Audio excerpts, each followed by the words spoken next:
Welcome back. Today's day one of my new kitchen cabinet painting project.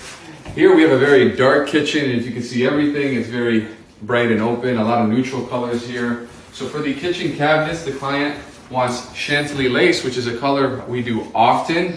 Super excited to get rid of this dark old brown and add almost a pure white for them. Already went ahead and got some work done. We covered the floors, working on covering the walls, the countertops. Gonna be uninstalling everything today. Here is where I'm going to build my spray booth, right here. I'm gonna set up my spray barrier here. Fortunately, the client didn't take out the fridge. They're gonna take it out tonight. So we'll work around that. All you can do is adapt. Set up the rack here, and we'll be ventilating through this exterior window. Yeah, stay tuned.